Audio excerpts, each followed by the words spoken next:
மெல்லக விளக்கது இருள் கெடுப்பது சொல்லக விளக்கது சோதி உள்ளது பல்லக விளக்கது பலரும் காண்பது நல்லக விளக்கது நமச்சிவாயமே. அஸ்ட்ரோ பக்தி டாக் நேயர்களுக்கு இனிய வணக்கங்கள். நாம் வார பலனாக 6ஆம் தேதி அக்டோபர்லேருந்து 12ஆம் தேதி அக்டோபருடைய பலனை பார்க்க போகிறோம். கணித்து விடுவோம் வாருங்கள். வணக்கம் மேஷராசி அன்பர்களே. நீங்கள் தினமுமே யோசிக்கிறது என்னென்னா, எப்படியேனா எல்லாரையும் காப்பாற்று பண்ணுற சுவாமி என்னையும் காப்பாற்று பண்ணாதான் பார்க்கலாம் அப்படின்னு கொஞ்சம் தேடுறீங்க. அப்படி தேடுறது எண்ணங்கள் கரெக்டாக உங்களுடைய ஃபோக்கஸ் எப்படி இருக்குன்னா, பணம் எப்படி வரும், வாழ்க்கையில் எங்கே முன்னேறலாம் அப்படின்னு தேடுறீங்க. இந்த வாரம் அதுக்கான ஆன்சர் இருக்கா அப்படிங்கிறத பார்க்க போகிறோம். இந்த வாரத்தில் 10ஆம் தேதி அன்று சுக்கிரன் உங்களுடைய 6ஆம் இடமான கன்னிராசிக்குள்ளே போகிறார். சூரியனுடன் சேர அமரப்போகிறார். சூரியன் அமர்ந்திருப்பது கன்னிராசியில் இருக்கிறார். இந்த வாரத்தில் செவ்வாயும் புதனும் அமர்ந்திருப்பது துலா ராசியில் இருக்கிற உங்கள் ராசிநாதனை நேரடி பார்வையாக பார்ப்பது அப்படிங்கிறது கலத்திரம் அப்படிங்கிற இடத்துல பார்க்கிறார். அதனால் சில விஷயங்களிலே தடங்கள் இருந்தாலும் உங்களுக்கு வெற்றி என்ற விஷயம் புத்திசாலித்தனமாக செய்யும்போது வந்துவிடும் அப்படின்னு தெரிகிறது. ஒரு நல்ல கணவன் மனைவி இணக்கங்களை கொண்டு வரக்கூடிய நாள் இருக்கிறது. சூரியனும் சுக்கிரனும் சேர்ந்து அமர்வது நல்லதுங்களா அப்படின்னு கேட்டால், இந்த 6ஆம் இடம் பொருள் வரவை தரும். சுக்கிரன் கொஞ்சம் மனதுக்கு கவலை கொடுக்கக்கூடிய சூழ்நிலை, அதாவது கலத்திரம் மூலம் சில கவலைகள் வருவதற்கான வாய்ப்புகளும் உண்டு. குழந்தைகள் மூலியமாக கொஞ்சம் செலவுகளும் உண்டு. 5ஆம் இடத்துல ஏற்கனவே நமக்கு கேது உட்கார்ந்துருக்கனால பணத்தை யார் நிதர்சனமாக கொடுப்பா அப்படின்னா, தொழிலின் மூலியமாக வரக்கூடிய லாபத்தை பெற்றுத்தரக்கூடிய ராகு உங்களுக்கு 11ஆவது இடமான கும்பராசியில் இருப்பதனாலே தொழிலின் மூலியமாக லாபம் கிடைக்கும். சனி வக்கரத்திலே அமர்ந்து இருந்தாலும் சூரிய சனி பார்த்து கொள்வது, சூரிய சுக்கிரர் பார்த்து கொள்வது, இந்த வினைவுகள் எல்லாம் உங்களுக்கு லாபத்தை ஓரளவுக்கு கோடிட்டு காட்டக்கூடிய விஷயங்களாக அமைகிறது. அதனால் கொஞ்சம் செலவு கொஞ்சம் வரவு அப்படின்னு எடுத்துக்கலாம். அப்படித்தான் இந்த வாரம் இருக்க போது. பரணி நட்சத்திரம் என்கிற உங்களுடைய ராசியிலிருந்து சந்திரனின் பிரயாணமானது துவங்குகிறது. அது மிருகசிரிஷம் என்கிற மிதுன ராசியின் ஒரு பகுதியில் உள்ள வரைக்கும் போகும். அப்படி செல்லும் காலகட்டங்களிலே உங்களுக்கு பண வரவுக்கான வாய்ப்புகள் வார கடைசின்னு சொல்லுவேன். அந்த மாதிரி ஒரு 4ஆம் தேதிக்கு பிறகு கிடைக்கும். 6ஆம் தேதிக்கு மேலே கிடைக்கும். 6, 7, 8 3 நாள் நல்லாயிருக்கும்.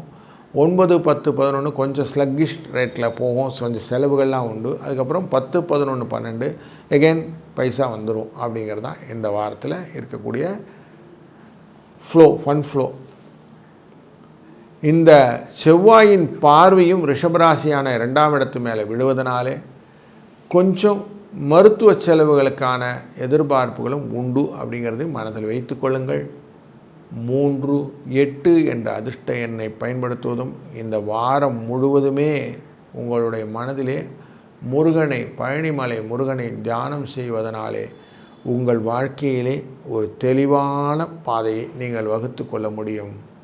வாழ்க வளத்துடன். வணக்கம் ரிஷபராசி அன்பர்களே. உங்களுக்கு இந்த வாரத்திலே உங்கள் ராசியின் 12ஆம் இடமான மேஷராசியிலிருந்து 2ஆம் இடமான மிதுன ராசி வரை சந்திர பகவான் பிரயாணம் செய்யக்கூடிய விஷயம் இருக்கிறது. பரணி நட்சத்திரத்தில் மிருகசீஷம் வரைக்கும் இந்த காலகட்டங்களிலே மற்றொரு நிகழ்வு இருக்கிறது. 10ஆம் தேதி அன்று சுக்கிர பகவானானவர் மண்மனை வாகனம் என்ற யோகத்தை கொடுக்கக்கூடிய இடத்திலிருந்து சுகங்கள் என்ற இடத்துக்குள் நுழைகிறார். ஆனால் நீச்சகதி என்கிற இடத்துல கொஞ்சம் சுக தட்டுப்பாடுகள் உண்டாகக்கூடிய வாய்ப்புகளும் உண்டு அப்படிங்கிறத ஏற்றுக்கோங்க. முக்கியமாக குழந்தைகள் விஷயத்திலே கொஞ்சம் எச்சரிக்கையாக இருங்கள். அவங்களை கொஞ்சம் க்ளோஸாக வாட்ச் பண்ணுங்கள். உடல்நிலை பாதிப்பதற்கான வாய்ப்புகள் உண்டு. முக்கியமாக வயிற்றுக்கோளாறுகள் வருவதற்கான சிம்டம்ஸ் தெரியும். அதனால் கொஞ்சம் பார்த்துக்கிடுங்க அப்படிங்கிறது பார்க்கும். குரு 2ஆம் இடத்துல இருக்கிறார். குரு 2ஆம் இடத்துல போய் தான் தனகாரகனாக இருப்பதனாலும் பண வரவுக்கான பஞ்சம் இல்லை. குரு தன் பார்வையாலே செவ்வாயும் புதனையும் பார்க்கிறார். அதனாலே அவர்களுடைய உங்களுடைய வாழ்க்கையிலே வரக்கூடிய லாபங்கள் குறைவில்லாமல் இருக்கக்கூடிய சூழ்நிலையும் உண்டாகிறது. செவ்வாய் தன் பார்வையாலே 12ஆம் இடத்தை பார்ப்பதும், செவ்வாய் தன் பார்வையாலே உங்களுடைய ராசியின் 10ஆம் இடத்தை பார்ப்பதும், 9ஆம் இடத்தை பார்ப்பதும் உங்களுக்கு லாபத்தை பெற்று தருவதாக அமைகிறது. 9, 12 என்ற குழப்பங்கள் இல்லாத விஷயங்கள் எல்லாம் உங்களுக்கு லாபத்தை நிறைய பண்ணி கொடுக்கும் அப்படிங்கிறது தெரிகிறது. தொழில் ஸ்தானமான கும்பராசியை குரு தொடர்ந்து பார்த்து கொண்டிருப்பதனாலே தொழிலில் நல்ல முன்னேற்றம் வருவதற்கான வாய்ப்புகள். லாபஸ்தானத்தில் இருக்கக்கூடிய சனி பகவான் சூரியனாலும் சுக்கிரனாலும் பார்க்கப்படுகிற சூழ்நிலையினாலே கொஞ்சம் நெளிவு சூழ்நிலாம் தெரிஞ்சுட்டு லாபம் கிடைக்கும் அப்படிங்கிறது தெரிகிறது. 10ஆம் தேதி சங்கடகர சதுர்த்தி இருப்பதனாலே விநாயகரை வணங்கி நீங்கள் செய்யக்கூடிய காரியங்கள் வெற்றியை கொடுக்கக்கூடிய காலகட்டங்கள் இந்த வாரத்தில் உண்டு என்பதும், அப்படி வெற்றிகளை வரும்போது நீங்கள் செய்ய வேண்டிய முதல் காரியமாக எல்லா விதத்திலும் பண வரவைக்கான வழிகளை ஒரு அழகாக ஒரு கோப்பாக மாற்றிடணும். ஏன்னா சிம்ம ராசிக்குள்ளே உட்கார்ந்துருக்கிற சுக்கிரனும் கேதுவும் இருந்தார். கேது அமரப்போகிறார் 4ஆம் இடம் அப்படிங்கிற மாத்துஸ்தானத்தில்.